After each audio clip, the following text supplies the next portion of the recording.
So first of all, let me thank the organizers for giving me the opportunity to present this work.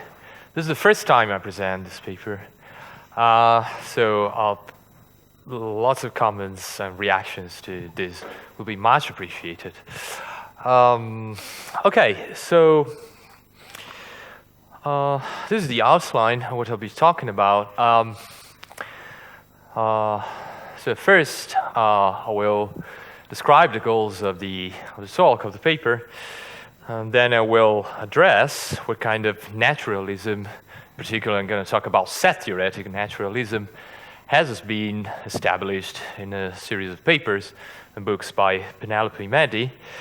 I'm going to make an overview of the main features of set-theoretic naturalism. The third point presents the, I'll have to review some of the, almost all multiverse conceptions that are available in the existing literature. I'll try to describe the most essential features of each of these. The bulk of my paper is point 4, Multiversism and Naturalism. I'm going to try to see whether these two things can go together, whether one can be naturalist to support Maddy's set-theoretic naturalism and at the same time adopt Multiverse's framework as the sort of foundational, the kind of correct foundational framework in set theory. And finally, I'll consider some relevant objections to both, essentially some objections to the adoption of multiversism from the point of view of the person who has proposed set-theoretic naturalism, that is Penelope Maddy herself. Okay, in a recent article she's written after the conference for 60, I think, Woodin's 60th birthday, which is called Set Theoretic Foundations, or Set Theory as a Foundation for Mathematics. Maddy argues that there are presently no conclusive reasons to think that set theory should be construed as a multiverse rather than as a universe theory. She says, well, the main reasons for that is that if we consider her form of naturalism, the form of naturalism that she has championed, so it seems that there are no strong reasons for shifting from conception of set theory as being about universe, and in particular from set theory as being axiomatized by Z of C, and Z of C referring essentially to universe, and that so the universe does just fine, and thus we can just stick to the view that set theory is about sort of unique, what we call the universe of sets, a unique universe. And the second point that she's tried to make in the paper is that it's not clear yet. Okay, even if we adopted the multiverse view, multiverse conception as the correct conception concerning the foundations of set theory, we still not sure. We know what the universe has done for us, okay? Let me put it like that. We know what the universe has done for us and does for us, and the many goals that it achieves in set theory, but we still don't know what the multiverse can do for us and can do better than what the universe does, okay?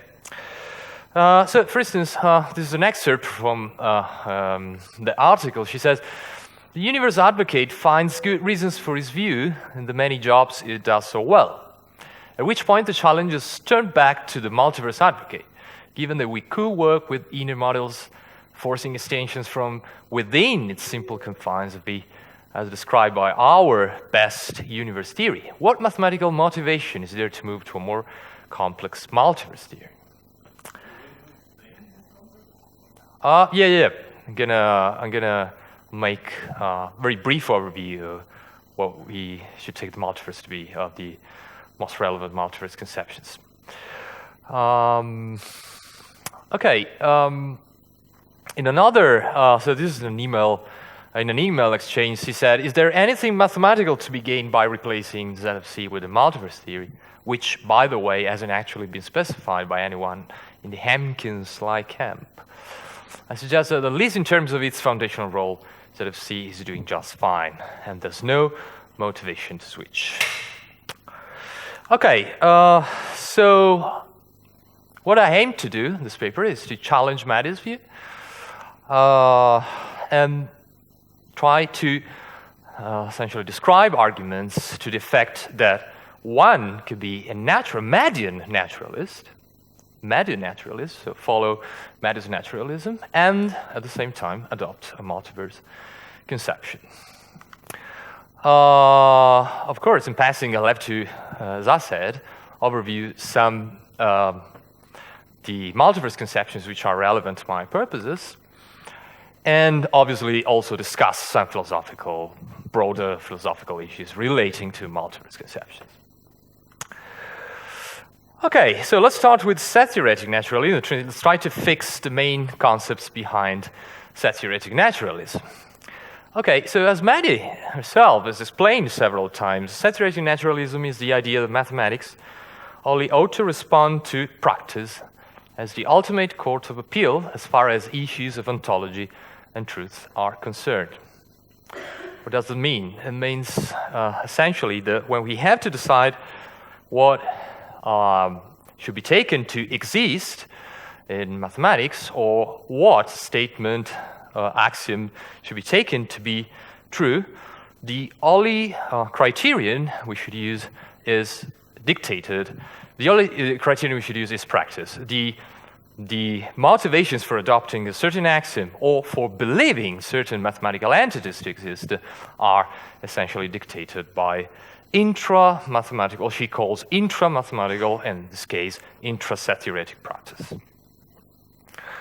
So the natural consequence of this position is that philosophy proper, or what philosophers identified as philosophy proper, that is all metaphysical speculations about mathematical objects, the existence of mathematical objects, do not play a primary role in telling us what axioms, what principles, what mathematical entities should be accepted as legitimate mathematical entities or true axioms of mathematics or set theory.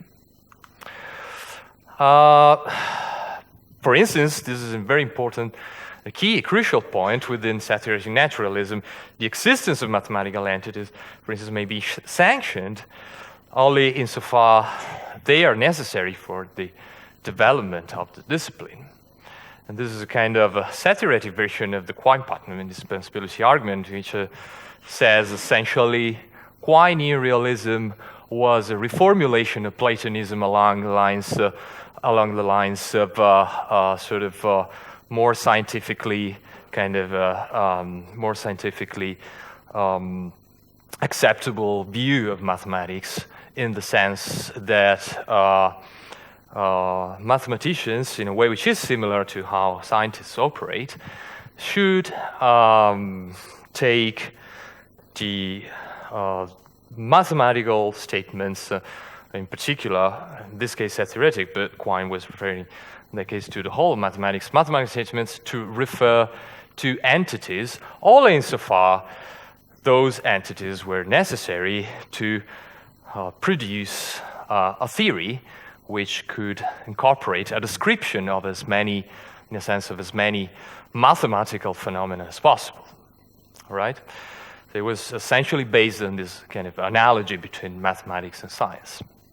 Maddy was drawing the same position essentially from Quinean Platonism, and within Quine's Platonism, in the very framework of Quine's Platonism, Putnam famously formulated his indispensability argument, which is the argument which I have more or less just formulated. So Maddy has sometimes talked about fostering set-theoretic naturalism as a sort of progression and the way we should construe realism. Okay, so in the 90s, Maddy has championed a form of realism which was a lot more similar to kind of a standard, robust form of realism, which had been Gödel's realism. But then she abandoned the form of realism. She thought that she was trying essentially in a book in the 90s, Realism in Mathematics, she tried to argue that our understanding, she was trying to make sense of Gödel's idea that we have a special, peculiar faculty of intuition for mathematical objects. And she was trying to connect this special faculty of intuition to some sort of psychological, neurophysiological process. But then she abandoned that idea. And she also abandoned Gödel's conception of mathematical realism. All right?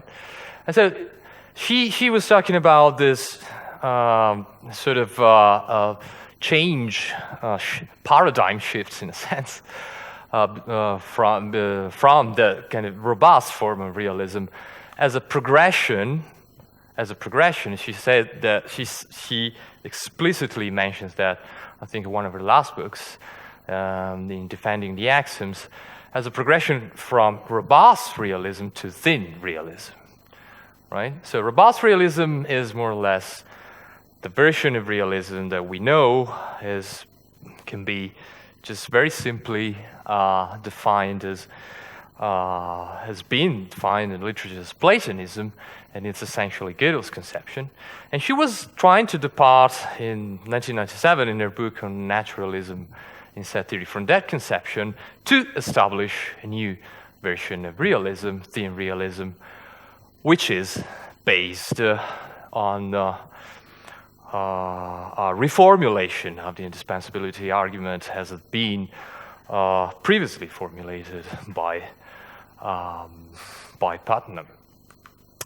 Okay, so it's very important to look at the way the set-theoretic naturalism and thin realism interprets justification in set theory, right?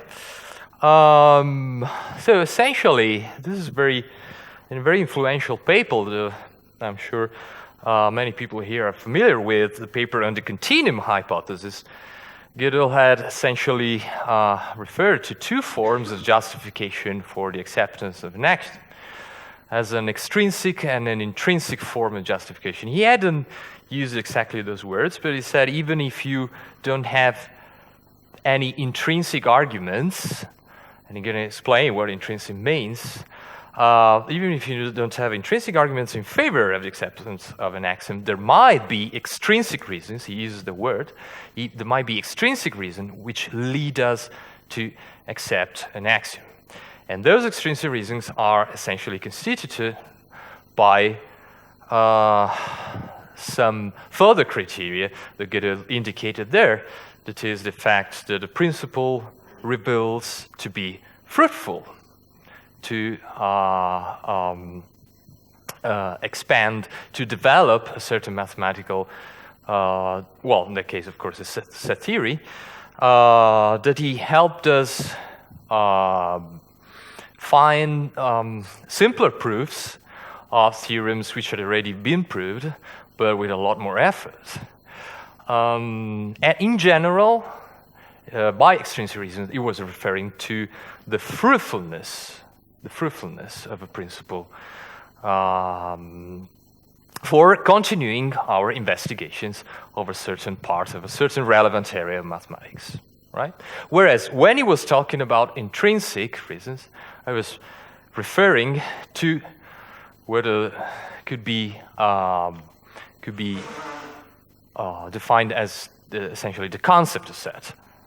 Okay, but of course, within the context of Gödel's conception of mathematics, which is a Platonistic conception, of course, the concept of set had to be, in a sense, instantiated by a specific could be seen as being instantiated by a specific mind-independent, externally existing causal realm of objects, and in the case of set theory, by a universe of sets, a unique universe of sets, wherein all set-theoretic truths, in a sense, were couched, were to be found. So naturalism has drawn attention essentially on the importance of extrinsic considerations in set theory, as opposed to intrinsic considerations. So forget all reference in a way which is analogous to its rejection of metaphysics and to metaphysical considerations within the understanding of sets, in a way which is analogous to that. Within matters of justification, naturalism fosters the use of justifications which are based on extrinsic considerations.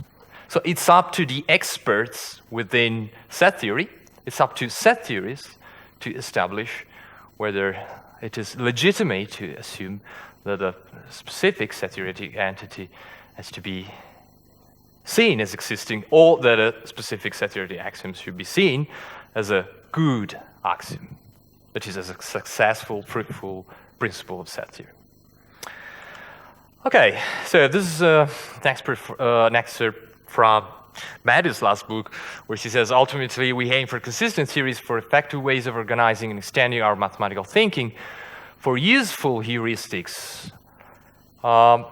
When she talks about heuristics, among the heuristics which we might use, so among the secondary methods which we might use in evaluating a particular set-theoretic statement or certain procedures to be used in set theory, she includes also considerations relating to the concept of set. So the considerations that Gödel define intrinsic, right? But this can only represent useful heuristics for generating productive new hypotheses. But intrinsic considerations are valuable, but only insofar as they correlate with these extrinsic payoffs. This suggests that the importance of intrinsic considerations is merely instrumental, that the fundamental justificatory force is all extrinsic. And this casts serious doubt on the common opinion that intrinsic justifications are the grand aristocracy, and extrinsic justifications the poor cousins. The truth may well be the reverse. Okay, so one further feature of naturalism, naturalists are interested in extrinsic considerations, in trying to present a way to justify set-theoretic axioms statements which is based on extrinsic considerations, but in order to do that, we need some sort of systematization of our extrinsic considerations. So in a sense, we need principles. We need to follow some rules. Okay? Only that these rules are not dictated by our understanding of the concept, are not directly derived from the concept of set, are not directly derived from our intuition, alleged intuition of the set-theoretic realm in the Gödelian terms. But we need some rules, we need some principles that in some books she calls, in some of her books, some of her papers, books, she calls maxims. Naturalistic justification leads to defining some methodological maxim. How should set theories evaluate the extent to which a certain set-theoretic statement axiom is justified? By using maxims. All right? For instance, there are two very influential maxims that she's been addressing, very important maxims, which are unify and maximize. So unify could be defined as the maxim which says find axioms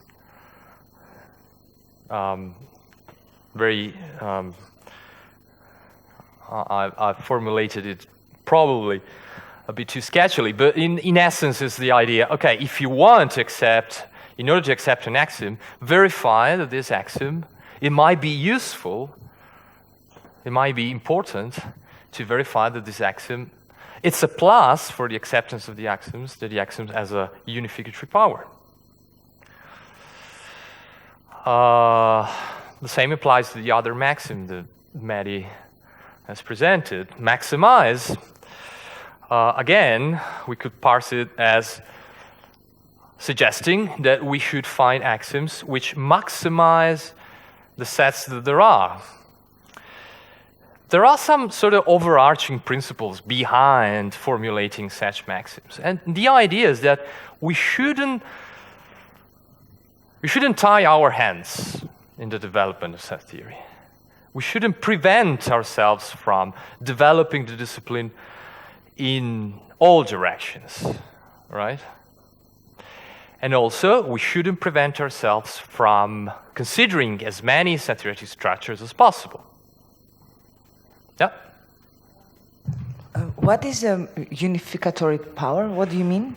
Well, that is interesting, but this is related to her point about the universe of sets, because she thinks that one of the virtues of Z of C is the fact that it is about a unique universe, and so that it is good to stick to the universe of sets because this idea is a strong unificatory power within set theory.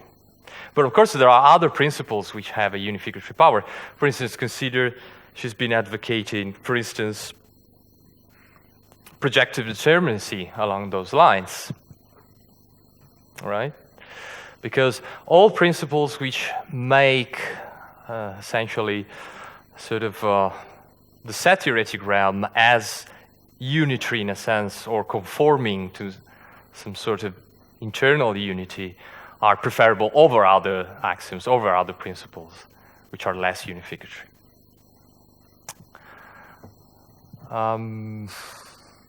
Excuse me, so maybe it's the same question, but I had the problem that what does the mean unifactory mean to you? Maybe that's the problem. Unificatory. I still really haven't understand what's, I mean. Well,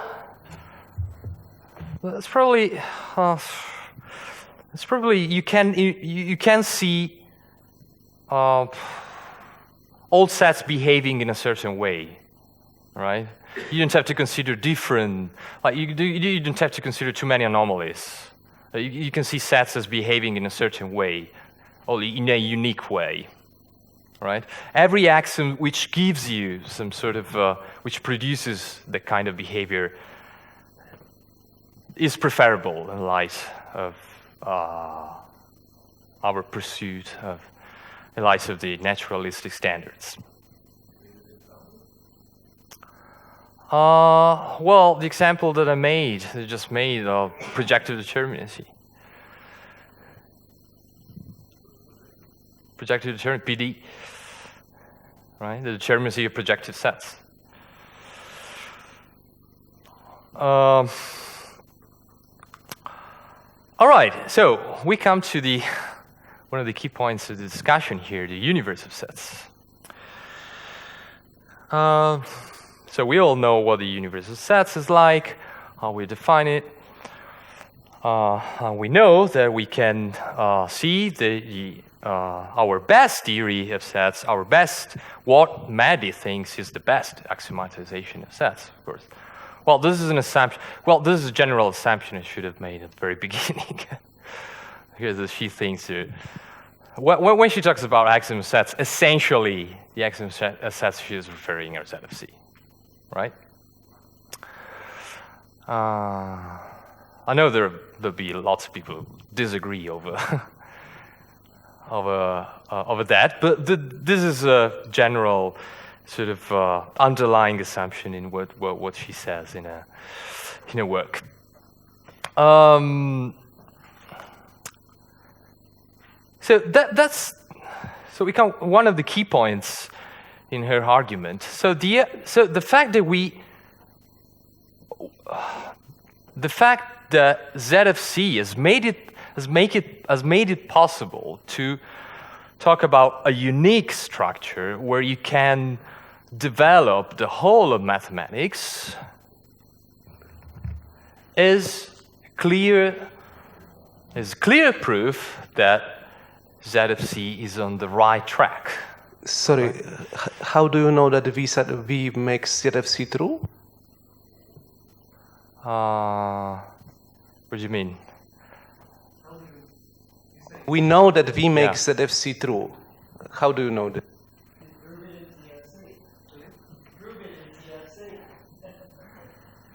Yeah.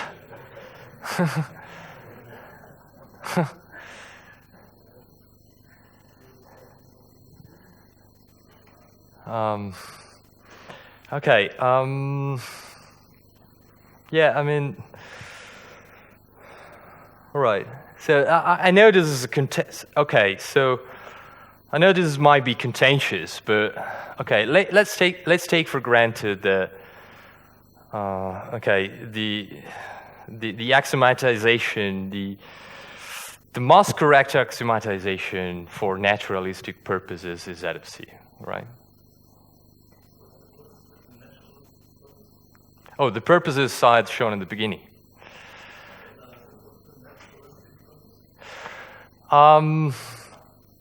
Naturalistic purposes are those related to developing the discipline in all possible different directions and finding new interesting theorems which develops a theory as a good foundation for mathematics. So this discipline is Z of C? Yeah. Okay. Not only Z of C. Actually, it's more than that. I'm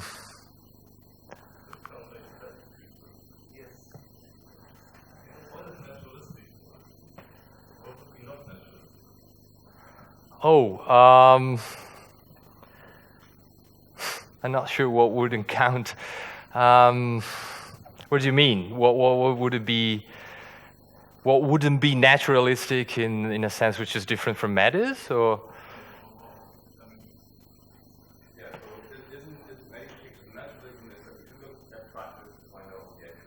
Yeah. Could you please use the mic? Can people hear me now? Yeah. So naturalism or second philosophy as looking at the practice, whatever that means for Maddy, rather than doing ontology first. So justifying axiom on the basis of our ontology would be non-naturalistic. Yeah. Yeah. Is that right? Yeah. Yeah. Perfect. Okay. So there's more than that. And actually, Maddy has famously advocated large cardinals as part of the most correct, well, I say correct, but large cardinals as the most proper addition to Z of C, based on arguments, using arguments which are based on her maximize. Which large cardinals? Oh, large cardinals, no small large cardinals. The largest large cardinals. No large cardinals, to be clear, no large cardinals which are compatible with V equals L. All right. Okay, so using the combination of these maximums, Maddy has reached, essentially, as identified as one of the, position which befits naturalism, what we could call naturalistic universalism, right? So, which was our point of departure, that is the fact of Z of C, and in fact Z of C with the addition of all large cardinals, right? When interpreted as being a theory of the universe via sets, is the right foundation of mathematics. And that is the position that I try to challenge, adopting a multiverse view. probably using a perspective which is different from that of some people here, but that is precisely the thesis that we have to try to undermine. Okay, let's have a look at multiverse conceptions that has been explained in the literature, have been described in the literature so far. Okay, so we start with some very simple considerations concerning the independence phenomenon. We know there are sentences in the ZFC which are the ZFC cannot prove or disprove. And how do we know that? We use models, essentially two kinds of models. It is outer and inner models.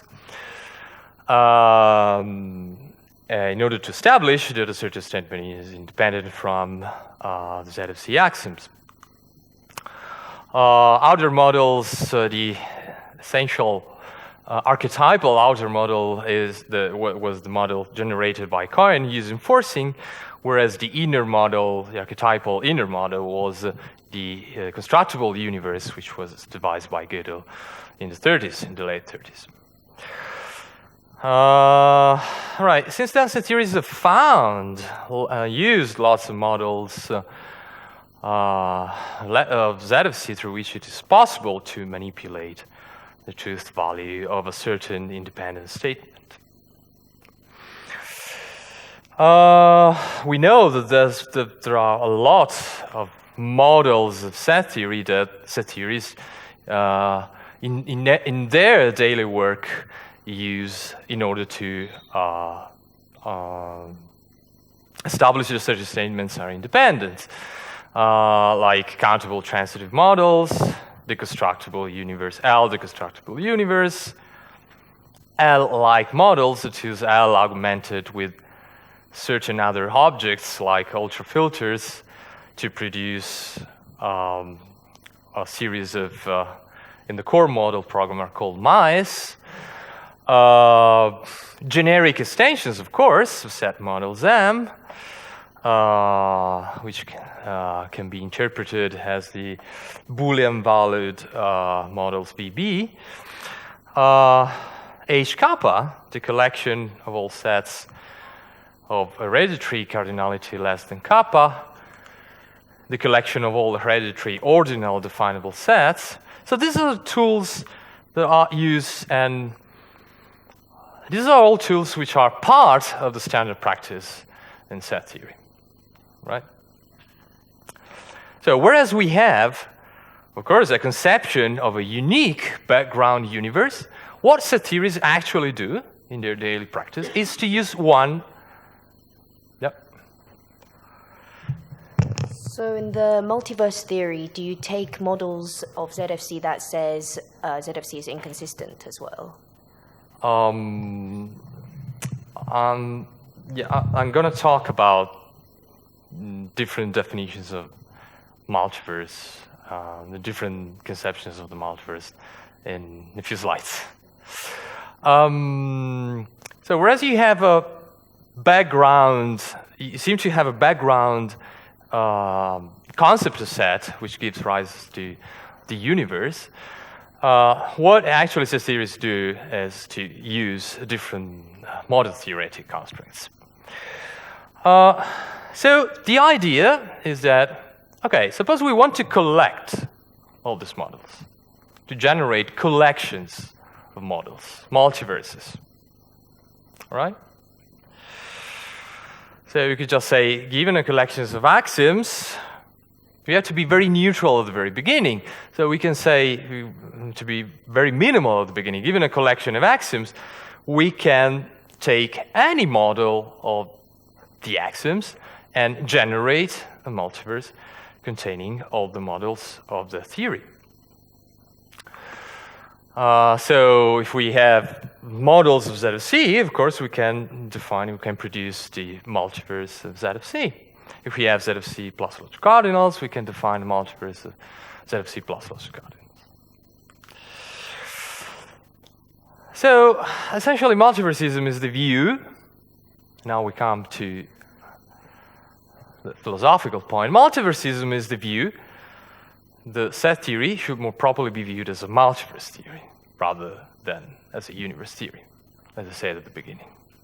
Once we have settled on a specific conception of the set-theoretic multiverse, then we might propose the view that actually we might advocate multiversism against universism. This is the challenge to this is what I call the challenge to Maddy's naturalistic universism.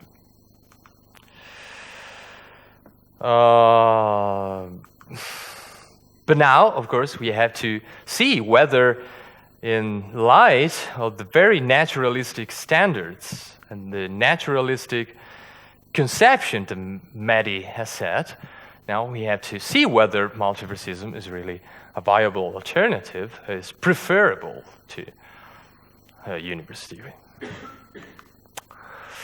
Okay, so let's start with some classification, some classifications of different ways to spell out the multiverse concept. All right.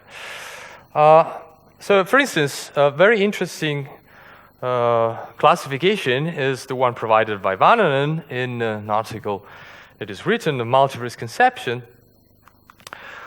We got three essential forms whereby we can three essential models of the set-theoretic multiverse. One is the full multiverse, and it's the view which has been advocated, for instance, by Hamkins. We're going to see that in a moment. We take all models of certain axioms and we collect all the models of a certain theory and we build up the multiverse of that theory. The second fundamental conception which has been proposed in the literature is the set-generic multiverse. Right? The set-generic multiverse, you start with the... we're going to see that later a bit better because I'm going to mention the definition of set-theoretic multiverse as being given by Woodin and Still, but the idea is that whenever you have two models, is one is the generic extension of the other, then also the ground model is in the multiverse. And if you have a generic, if you start with the ground model, you can produce a generic extension. The generic extension is in the multiverse. And countable, the third form of set-theoretic multiverse which has been developed is the countable multiverse, where you only take into account a collection of models of all the countable models we see. And for instance, the set-theoretic multiverse that has been taken into account within the hyperuniverse program by Friedman is a countable multiverse. In a paper that I've written with other people at the KGRC, I distinguished I added one dimension to this classification because I essentially considered two forms of multiversism according as they commit themselves to some form of realism.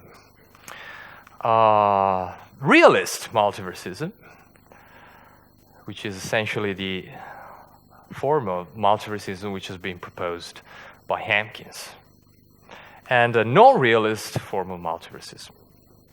So I seem to remember that the first person who talked about the set-theoretic multiverse was Scheller, and he was talking about different models of ZFC as being different words, all conforming to certain properties specified by the axioms, but also, in a sense, different words which could be seen, in a sense, as universes inside a collection of universes. This was just a kind of very, you could say, sort of very light form of multiversism, which was then more robustly expanded by Hamkins in his paper on the set-theoretic multiverse a lot later. But between Hamkins' multiversism and Scheller's multiversism, one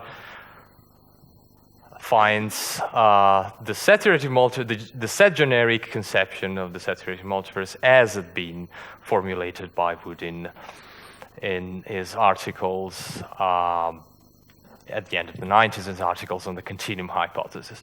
And Still's form of, as well as Friedman's form of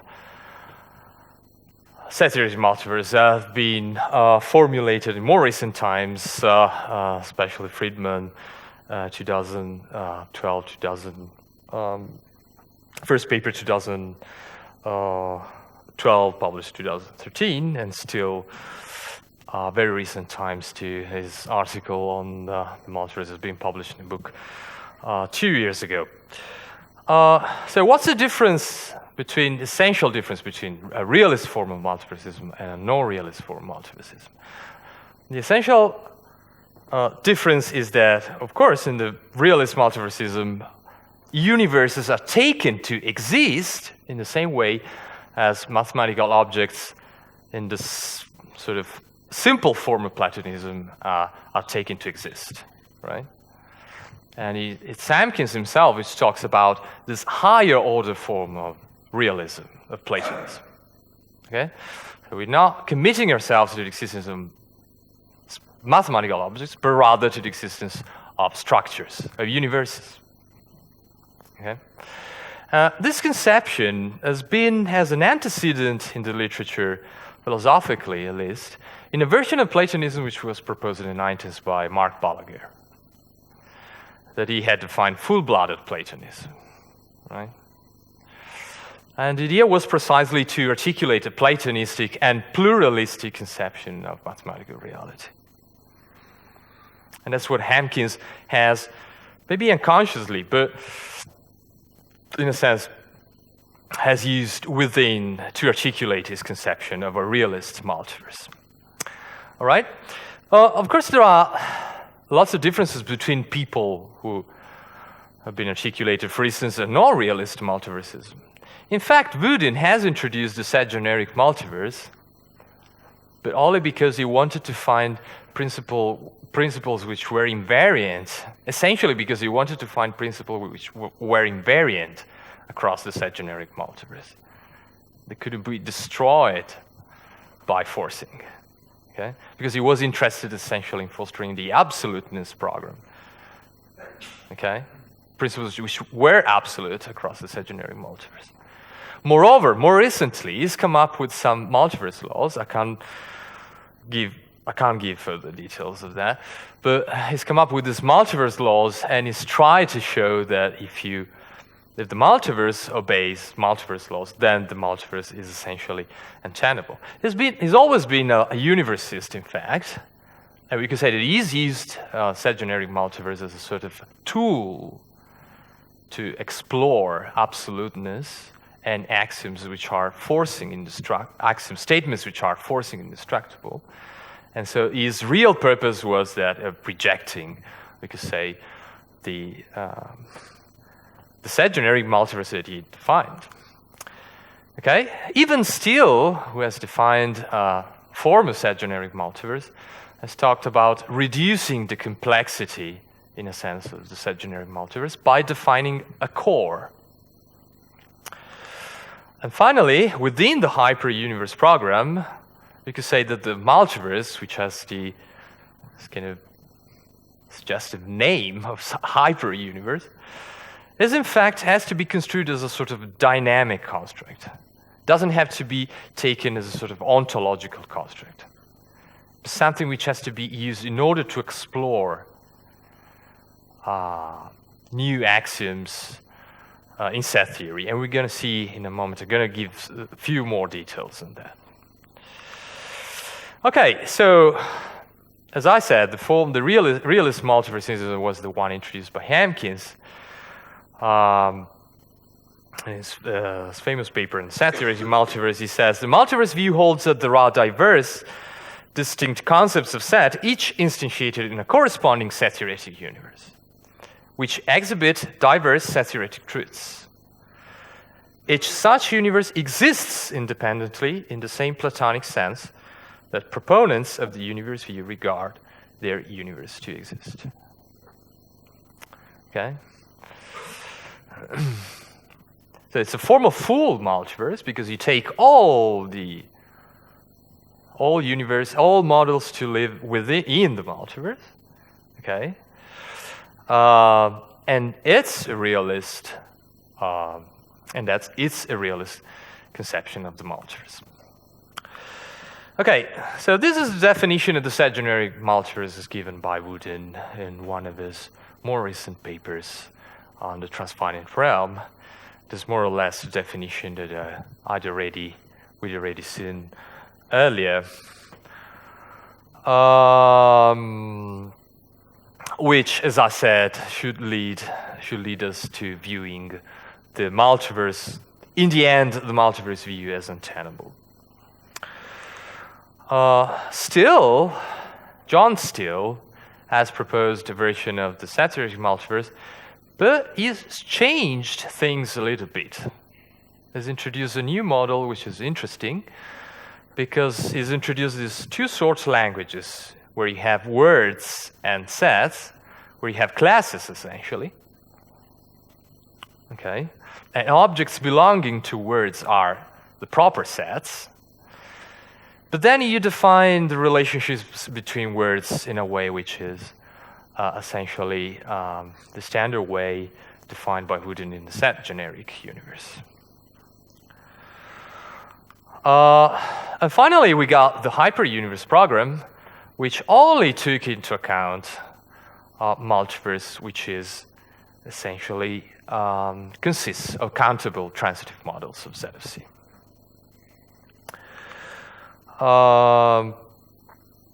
However, the hyperuniverse program fosters a peculiar view of the multiverse.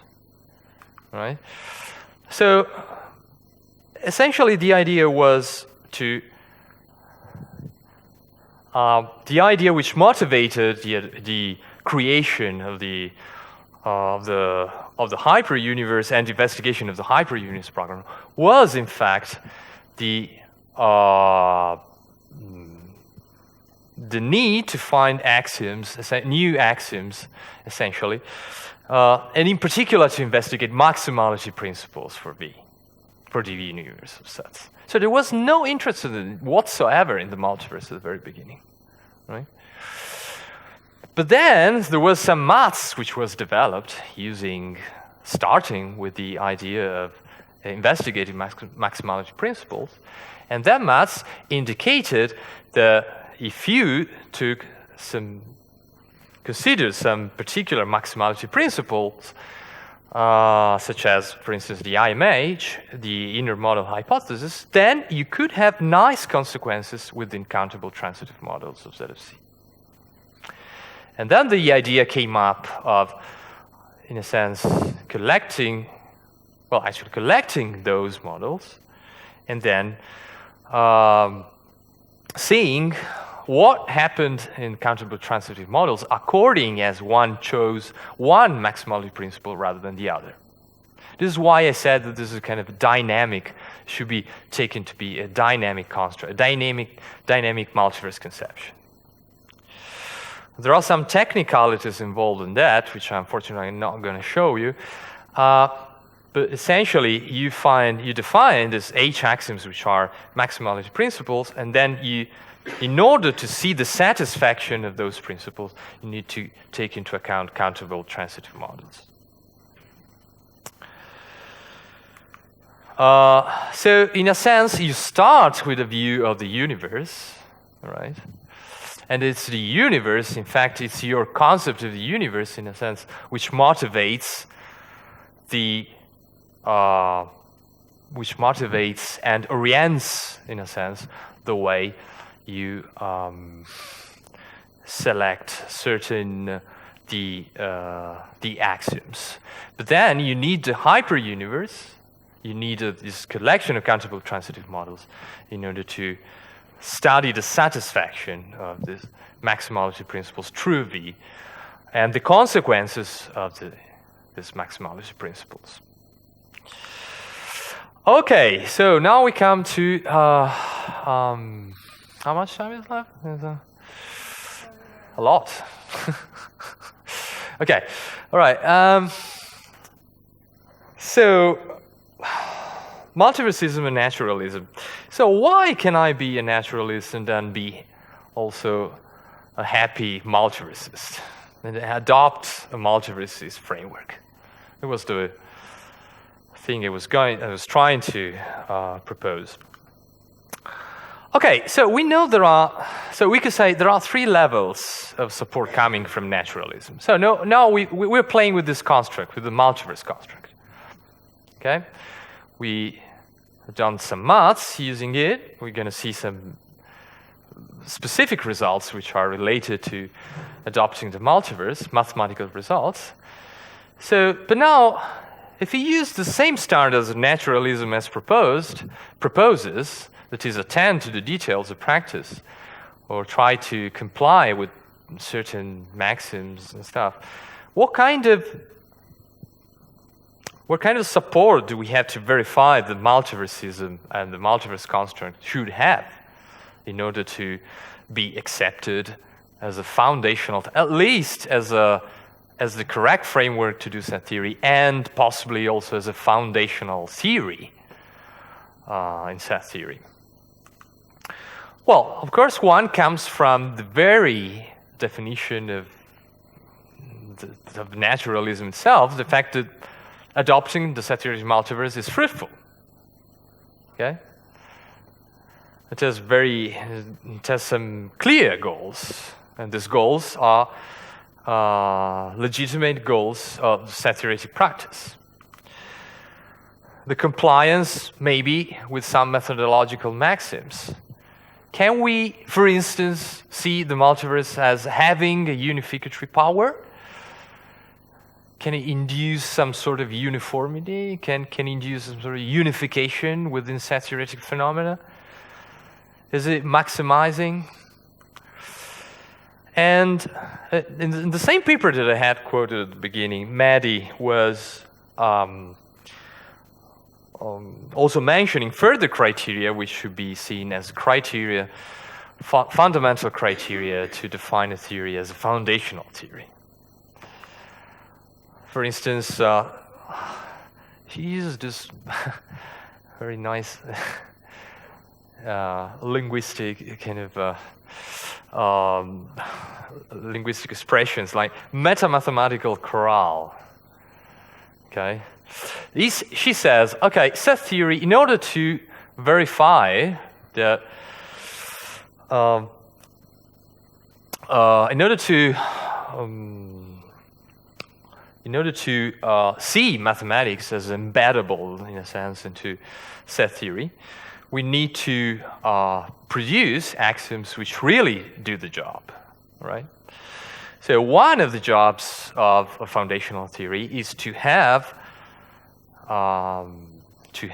axioms, to have an axiomatization which allows us to do all the kind of maths, to develop all the kind of mathematical practice that we do ordinarily, right? So this is the legitimate purpose of foundational theory. And set theory responds successfully, meets successfully this purpose because we know that we can have sort of set-theoretic translation of all mathematics. One further criterion is epistemic, which has been, how many? 35? Oh, wow. Could give another talk. Okay, epistemic source. All right. Some people think that if we work in ZFC, if we do mathematics within ZFC, then we can have access to the working in ZFC, using ZFC can give us access to further mathematical truths. But in fact, she says, it's the fact that we have translated mathematics into set theory that it's the fact that we have some sort of way of doing our maths and then retranslating that maths in set theory that gives us, in a sense, some the feeling that ZFC set theory is a source of epistemic is a way to sort of broaden our knowledge of mathematics. So she rejects epistemic source as a good criterion for foundational theories. Metaphysical insight. Well, we discussed that at the beginning. She doesn't like naturalists are not committed to any sort of extra mathematical insights or speculations, right? So this has to be rejected. In particular, set theory has to be seen as entirely independent on philosophy, as she says, first philosophy. Conceptual elucidation. Well, this is legitimate, according to Maddy, because sometimes using set-theoretic translations allows us to understand better some mathematical entities or some mathematical concepts which otherwise would be would be less intelligible. Risk assessment. This is interesting. If ZFC can still be taken to be the way, in a sense, the standard of the consistency of our theories, and relying upon the concepts, relying upon the consistency of ZFC can still give us grounds to assess the consistencies of other theories. So through ZFC, we can assess the risk, to what extent we risk to fall victim of an inconsistency. This is a very important criterion in generous arena. This is somehow connected to the maxim I was trying to explain earlier, the unify maxim. We need a place where we can do the whole of maths. And this is provided by set theory. Well, shared standard is connected to, what is a proof? There's a proof of something if there's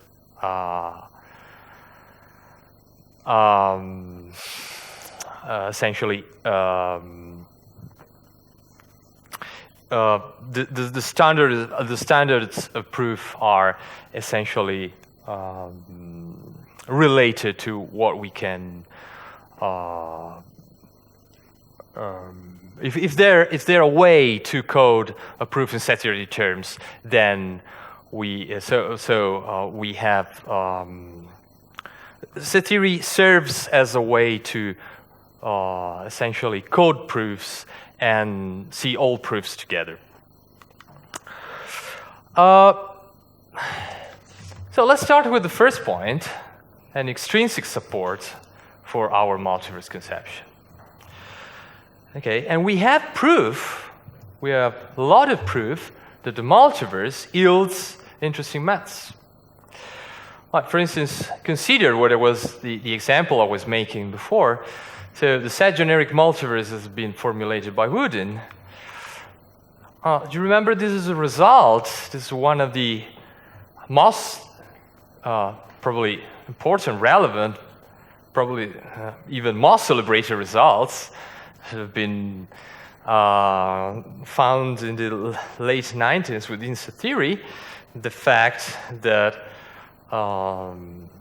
after defining the set generic multiverse, Wooden defined a tool which is called omega logic, which is a logic of the invariance, of forcing invariance across the set generic multiverse, and he proved that if you have an axiom which does more or less the same job as PD for a certain structure, which is H omega 2, in the same way as PD works for H omega 1, then that axiom, according to omega logic, of course, given certain assumptions, and in particular, if the omega conjecture is true, then that axiom will imply the failure of the continuum hypothesis.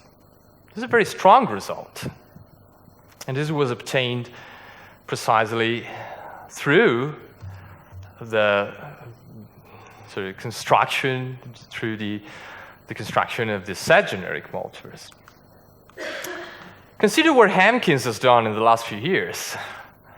These are axioms which have been, for instance, mentioned already by Alexander in his interesting lectures. Countability. It's done a lot of work on multiverse axioms, on axioms which specify relationships among universes, right? Like the countability principle or the absorption into L.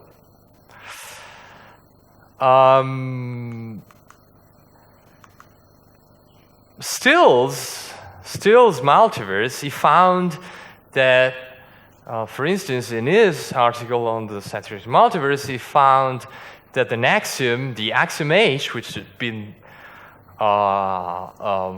proposed by Woodin,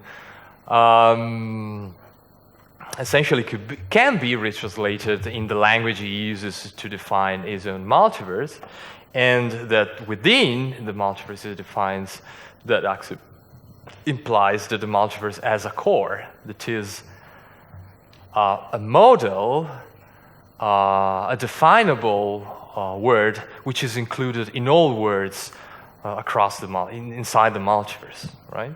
And in particular, the core, of course, in a sense, encapsulates all the truths of the multiverse. So, using in a sense, the axiom H, we could reduce the complexity of the multiverse to its core. And last but not least, the hyperuniverse program. We got results, strong results concerning countable-transitive models. If you consider the IMH, if you take the IMH to be the correct H axiom, the correct maximality principle, then you find that in all universes which satisfy the IMH, PD is false, projected determinant is false, and there are no large cardinals. Not even small large cardinals. And if you take refinements of the IMH, like a strong IMH, the cardinal preserving IMH, of the sharp versions, when you combine it with another principle which is called sharp generated B, then you have universes which imply the failure of the continuum hypothesis. And the same has been found when you combine maximality principles like the IMH and sharp generated B, and then you have different alternative outcomes. For instance, if you consider IMH sharp, then you have you have universes which have small large cardinals. All right, so the multiverse satisfies methodological maxims of naturalism, but, well, in a sense, yes. I mean, you can define a sort of second order, higher order methodological maxim, unify two, and in the first order case, you want to find an axiom which has a unificatory power, but unify for a multiverse construct could work as a way to say, okay, you have to find a multiverse which is adequate enough to contain, which is comprehensive enough to contain all models of a certain theory. Well, Hampkins says that explicitly. You could define a higher order version of maximize, okay? Find a multiverses which maximizes in the same way as you have axioms which maximize the sets that there are. There might be a maxim. There are multiverses which maximize what universes there are. And coming to the criteria of a good foundation that Maddy has set in the article, all the criteria that have been seen as legitimate concerning the universe theory, like meta-mathematical corral or conceptual elucidation. You're going to see more about this in the next few slides, and generous arena. The multiverse provides even a more generous arena, in a sense. You get a generous arena. You can see the universe as generous arena because you can see all mass coded into into the universe. But in a sense, the multiverse is even a more generous arena, because you can see constructs, different constructs, and compare them and find relationships between different structures within the multiverse itself. In particular, concerning conceptual elucidation, you say one of the reasons why the multiverse was introduced was just that it could work as a representation of different concepts of set. Right? So you have different concepts of set. Of course, this implies that you adopt a realist form of multiversism. You have a reality, you have a multiple concept of set, and then you instantiate those concepts in a specific structure. Right? So this is exactly what could work as a conceptual elucidation of set-theoretic properties and set-theoretic concepts. All right? That's Hampkins, in this concerning his multiverse, says that the best way to investigate set-theoretic property is to instantiate it in a specific structure. So we could say that the multiverse pushes the need for conceptual elucidation a step further. Okay, so just okay, I'm going to wrap it up soon. Let's take stock. It seems that a multiverse theory is fully practice-oriented, right? Because we've seen that set theories usually manipulate lots of models rather than working with the background set concept. They use different models. They work with models. Upholds the features of a good foundational theory. There's nothing that we lose if we switch to multiverse conception rather than as opposed to the universe conception. We can still use set theory as meta-mathematical crawl. We can still use set theory for conceptual elucidation. We can still use set theory for all the other features. We can find in set theory all the other features that have been listed by Maddy. And also meets, well, restructures is true because it formulates, you could say, higher order maxims and principles, but meets some of the methodological, in a sense, the methodological maxims which are in that Maddy has formulated. Okay, and it's fruitful. It is fruitful. We've seen those strands of practice which are entirely based on the multiverse. Right? So what else could be in the way of a naturalist acceptance of the set-theoretic multiverse? Well, we have to mention, probably very briefly, I don't have much time, very briefly, there is, we could say, okay, the universes could resist this picture, right? And say, okay, so probably you can show that if you're a naturalist, if you're a thin realist, okay, if you don't want to be if you don't want the universe to be a robust kind of ontological construct, and if you just take in this kind of multiverse in a way which is essentially a non-realist way, so in a way which is different from Hankins, well, maybe I can accept that the multiverse is entirely, is absolutely acceptable in light of a naturalistic approach.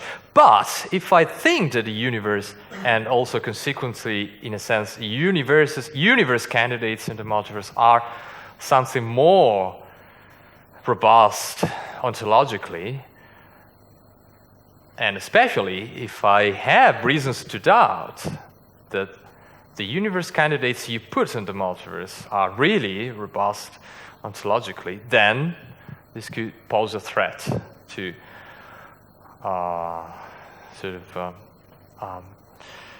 adoption of multiverses.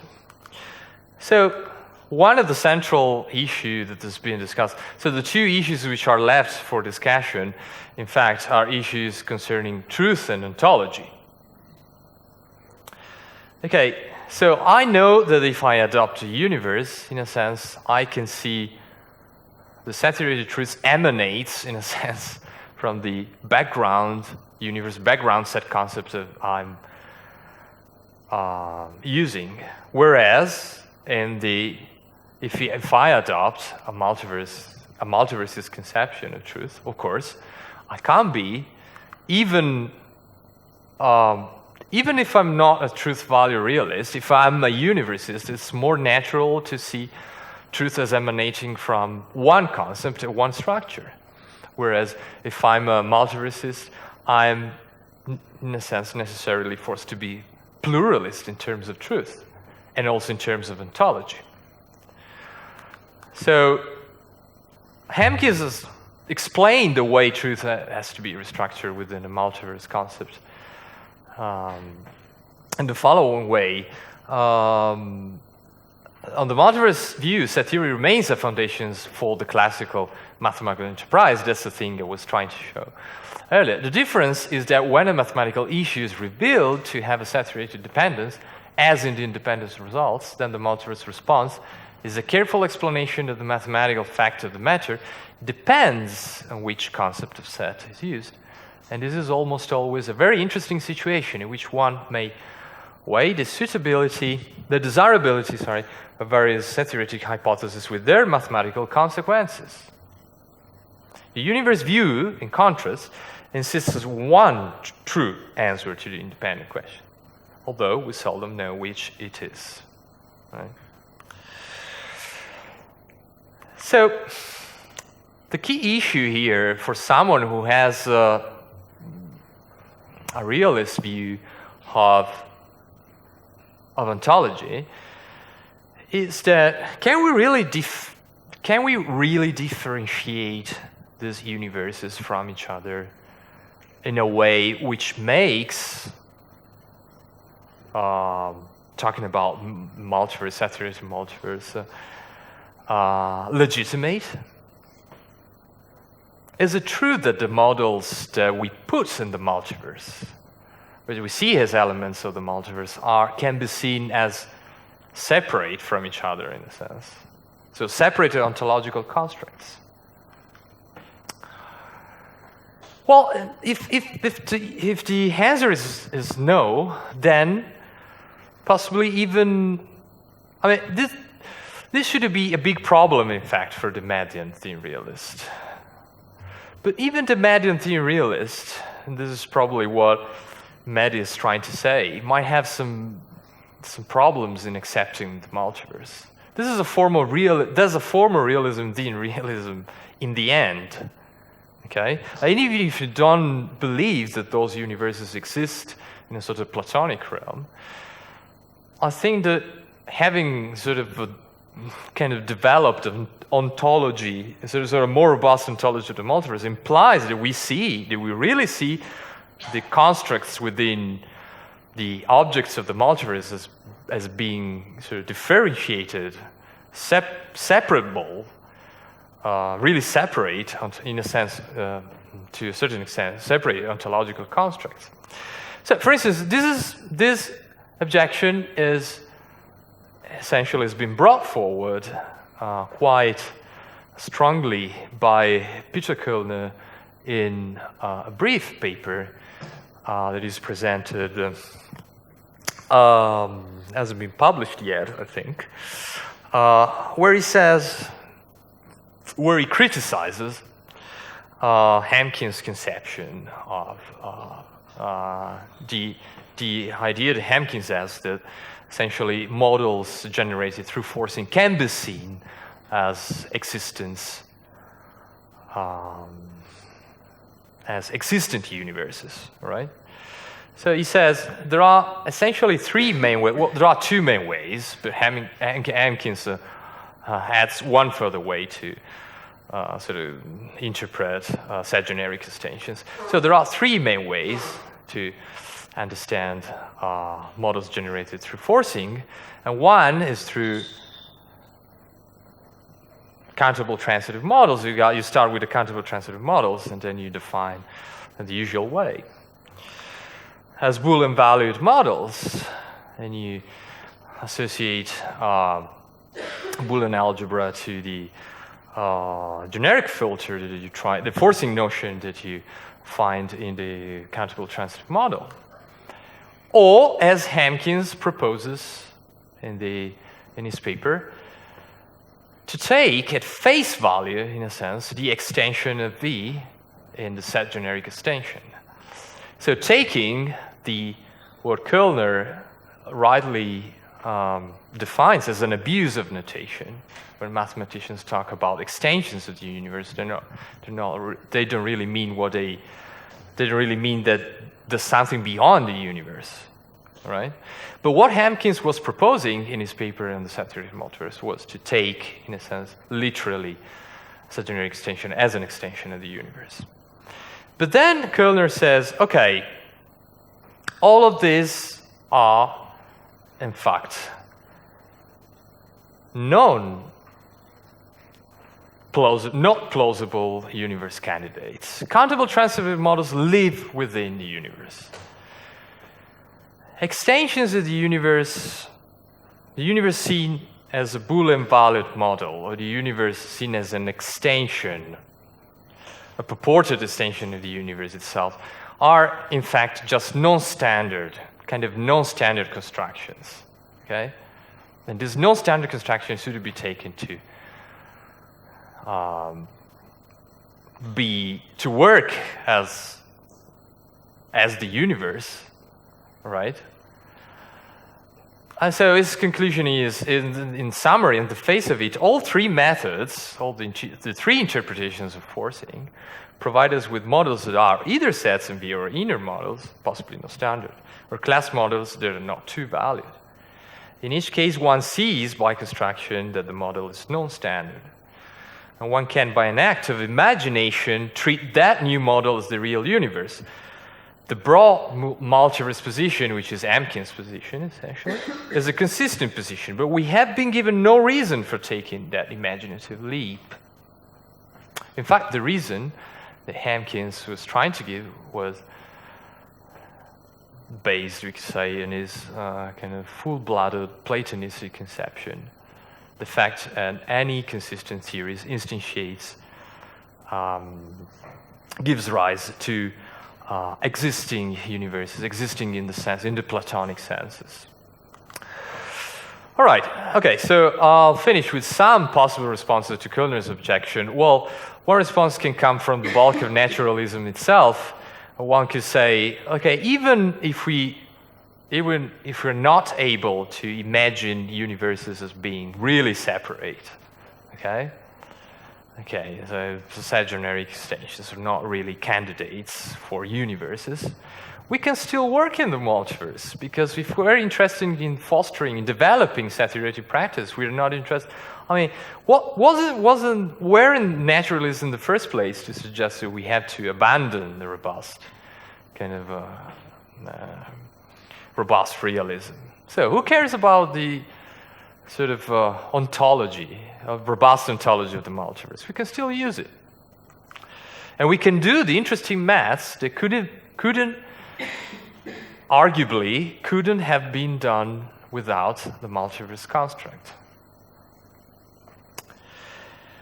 So, and after all, naturalistic universalism does not commit one to the independent existence of V in Platonistic terms more than the multiversism does. If you consider the hyperuniverse program, we have a dynamic, as I said, a dynamic approach. We have an interplay between the universe and the multiverse. So the multiverse is not really sort of, this is admittedly non-realist point of view. So this is a kind of untouched by Kellner's objections. But it's just so we can see the multiverse as a construct to essentially pursue our investigations, our goals within set theory. This is precisely what naturalists have sort of drawn attention to all along. And so even if you have countable-transitive models live within the universe, you can still see their collection as something which is separated for, we could say, epistemic purposes from the universe. So, in a sense, the HP's view is that if you're talking about logic, within a logic of discovery of new truths, and for the purposes of discovering new truths, you can see the multiverse as, you can use a multiverse. Right? Well, Hampkins responded to the argument using the idea that if we don't see those models as separate universes, as separate realities, how can we account with our practice with those models? Then our practice with those models would be a sort of illusion, in a sense, right? So there's a sort of conflict between, in a sense, the idea that's probably at the ontological level, so the universe conception as more, probably as a higher degree of plausibility, because you can still see the models which are in the multiverse as being as an emanation of the universe. But at the level of the perception and our practice, set-theoretic practice, so we have the definite experience of dealing with separate, we could say, ontological constructs. So there's a problem of accounting for the perception, right? But perception is one, actually, of the things that naturalists care about, in a sense. Well, Maddy had started, been interested in spelling out a conception of how we perceive of sets, trying to understand. We could perceive sets as being sort of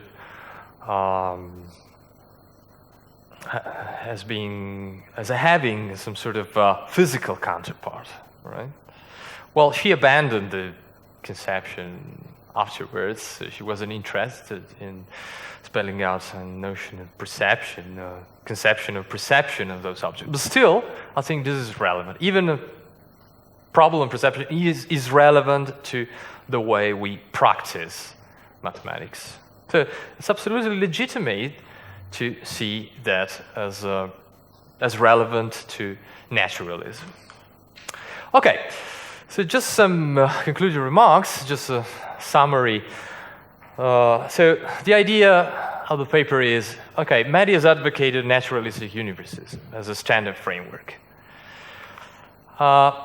At least I've tried to show that the set theory multiverse yields interesting maths. And yielding interesting maths is something that naturalists care about most. Right? And they also comply with some maxims, higher order, redefined methodological maxims. And I've been hinting the set theoretic practice is best captured by the multiverse. That's what set theories do. Rather than working with the universe, they work with a collection of universes, at least with a collection of models.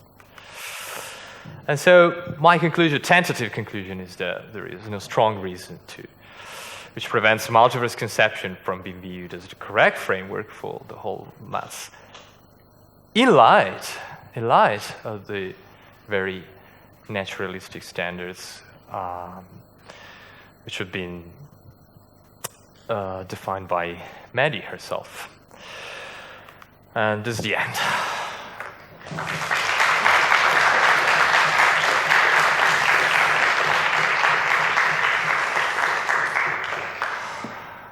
Thank you very much. Yeah. I apologize if this is a dumb question, but what does it mean for a mathematical thing to exist? Sorry, mathematical? What does it mean for a thing to exist? Sorry, I don't get the word mathematical. What does it mean for a mathematical thing to exist? Oh, for a mathematical thing to exist. Okay, this is interesting. Well, what we can say is that, Platonists think that there's a world of mathematical entities which is independent on our mental constructs, from our mental constructs. And what we have to do is to discover, to explore the world, to explore the world, right? So whether a mathematical entity exists or not is totally independent from our will and from our mental powers. Whereas within the form of realism that Maddy is championing, existence is only conceded to those entities which are necessary to do some form of maths. So do those entities exist simpliciter because they are useful for math, or do they exist in as much as they are useful for math? They just exist. They just taken to exist because they serve our mathematical purposes, and it is absolutely irrelevant if they have sort of kind of external existence. But mathematicians can't do mathematics with things that don't exist. No, it's just if you think, right? Do you know how to explain this?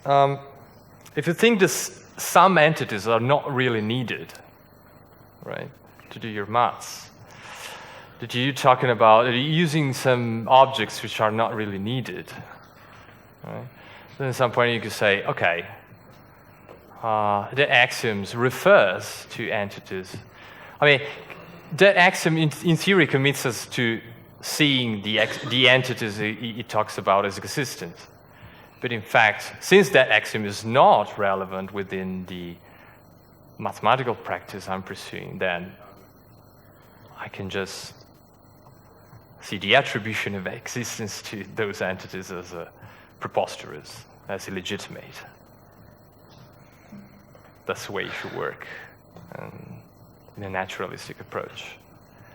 Okay, I'm not sure I understand, but thank you. All right. I don't know whether this answers your questions, but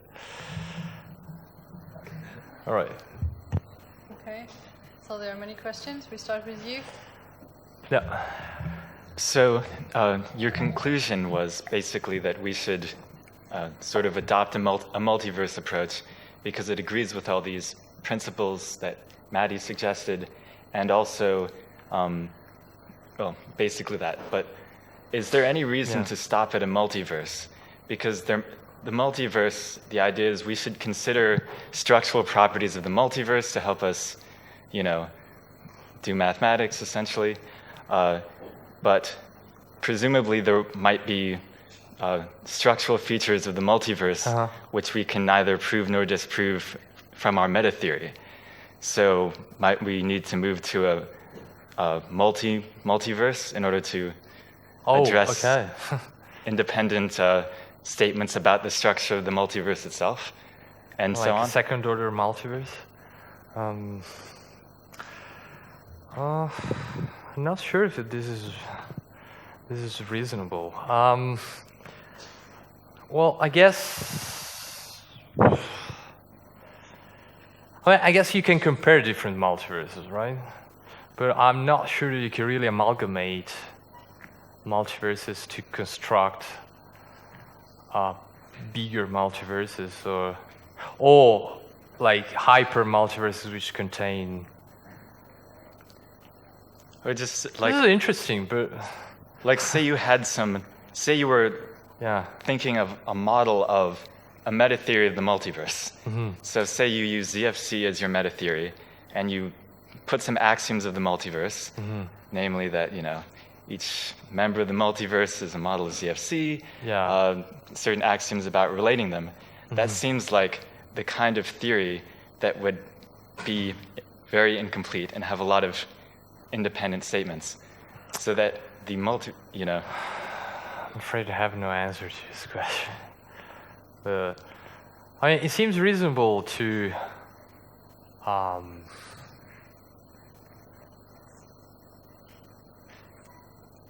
define. Well, for instance, a full multiverse contains the set generic multiverse. The set generic multiverse is a fragment of the full multiverse, right? So I guess you could define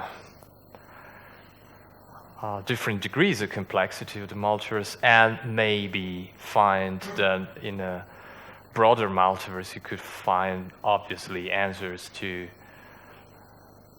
questions which are in solved at a lower level, but I never really thought very much about that. But it's probably an interesting suggestion. Yeah. I would like to argue for a single-level multiverse. I mean, I had thought of this iterated multiverse thing. What makes the most sense to me is to have one multiverse where all these various universes exist. Sometimes they're related to each other, like if you have a model and a set generic extension, okay, that's a relationship between them. Sometimes there might be no relationship between the models, like somebody mentioned early on. What about non-standard models? Models of ZFC plus Z of Z is inconsistent. You put everything together. And I think my biggest motivation at the moment is that this multiverse conception more easily allows for the extension of models in realms that perhaps had been neglected before. What's of most importance to me is models of constructive mathematics, where you don't have excluded middle. Now, I mean, you can even sort of view these as forcing extensions, in a certain way, but to the degree to which that topic has been neglected by the traditional philosophers, and I'm not that familiar with the literature, maybe it hasn't been so neglected, but based on this talk, I haven't heard any mention of that in this talk. I would like to see those models thrown in there also. Now, in some sense, I want to relativize this a little bit, because even as you said during your talk, in some sense, the multiverse and the universe can simulate each other. A lot of these models of ZF or IZF can be sets within V, or they can be forcing extensions of V, which you can do via Boolean valued models and so on. So the universe can simulate the multiverse, and the multiverse can simulate the universe if you just pick out one model and sort of take that as your basis. So I mean, I do kind of wonder what the difference might be between these things, but my sense is that you want the most natural view of things possible. That even if you have two things, like, look, you could simulate all of ZFC by working within PA plus ZFC is consistent, and just sort of, work with different structures on the natural numbers, giving you models of set theory. But I would find that less natural. If you're going to work within ZFC, then you want to think you have a model of ZFC. And we're always playing with these various universes and finding new and different ones. And so I like the multiverse conception as being the most easily extendable, and just a one-level thing, because even if you had a multiverse of multiverses, you could take whatever shows up in any higher order multiverse, you just throw them all together. And so that's the argument that I want to vote for at the moment. Okay, all right. I think it was probably answer another question. Yeah, I think you probably agree. The problem was the essential problem that I mentioned at the end. Is the fact that you have the problem is if you are a realist in the Hamkin sense, and then you see all these universes as existence, then you have to provide some sort of stronger argument that you can really I mean, so long as you see these models being sort of living within a unique universe, then you can say, okay, I can manipulate them, but I don't have to proceed to a multiverse conception. I don't need to see the multiverse as a legitimate construct because I can still work with portions of V, right?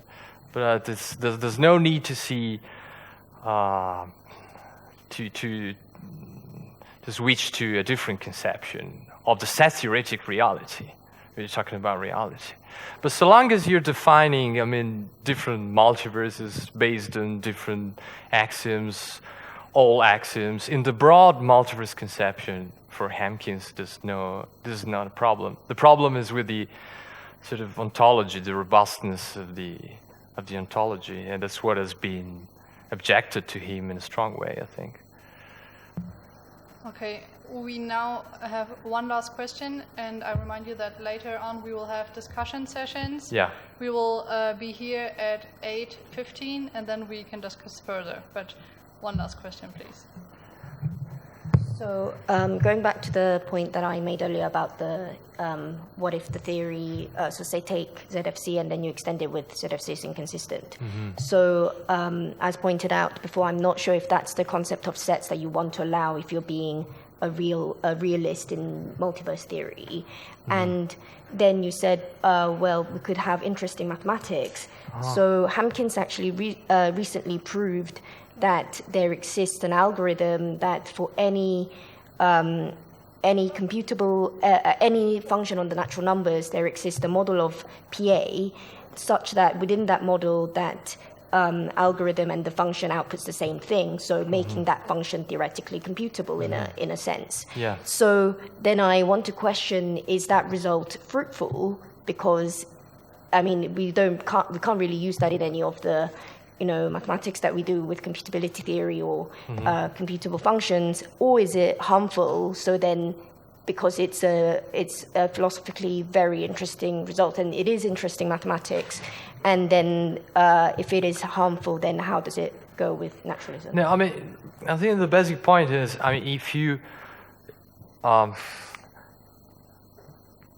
if you want to do further interesting maths, you need the multiverse, right? So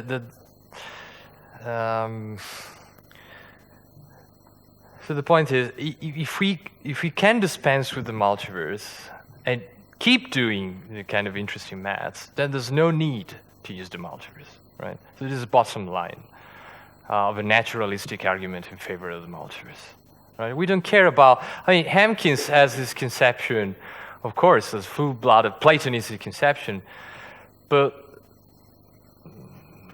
if we just adopt a naturalistic approach, we don't care about this kind of ontological issues. So the key there is, does the multiverse help us, for instance, find results like the one you mentioned? And it seems that there are, in set theory, there are important key results which have been found using the multiverse.